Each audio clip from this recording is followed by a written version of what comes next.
শ্রী শ্রী রামকৃষ্ণ কথামৃত 1884 পয়লা October. শ্রীরামকৃষ্ণের অধরের বাড়ি আগমন ও ভক্ত সঙ্গে কীর্তনানন্দ। প্রথম পরিচ্ছেদ। কেদার, বিজয়, বাবুরাম, নারায়ণ মাস্টার, বৈষ্ণবচরণ। আজ 16ই আশ্বিন শুক্লা একাদশী, বুধবার পয়লা অক্টোবর 1884 খ্রিস্টাব্দ।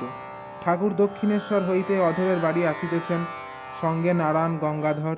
পথিমধ্যে ঠাকুর হঠাৎ ভাবাবস্থা হইল। ঠাকুর ভাবে বলিতেছেন, আমি মালা জপব?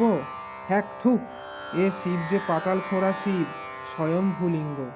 অধরের বাড়িতে আসিয়াছেন। এখানে অনেক ভক্তের সমাবেশ হইয়াছে। কেদার, বিজয়, বাবুরাম প্রভৃতি অনেকে উপস্থিত। কীর্তনিয়া বৈষ্ণবচরণ আসিয়াছেন।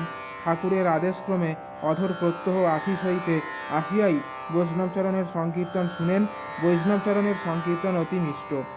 আজও সংকীর্তন হইবে। ঠাকুর অধরের বৈঠকখানায় প্রবেশ করিলেন। ভক্তেরা সকলেই গাত্রোত্থান করিয়া তাঁহার চরণবন্দনা করিলেন। ঠাকুর সহাস্যে আসন গ্রহণ করিলে পর তাঁহারা উপবেশন করিলেন। কেদার ও বিজয় প্রণাম করিলে পর ঠাকুর নারায়ণ ও বাবুরামকে তাহাদের প্রণাম করিতে বলিলেন, আর বলিলেন, আপনারা আশীর্বাদ করো, যেন এদের ভক্তি হয়। নারায়ণকে দেখাইয়া বলিলেন, এ বড় সরল। ভক্তেরা বাবুরাম ও নারায়ণকে একদৃষ্টে দেখিতেছেন।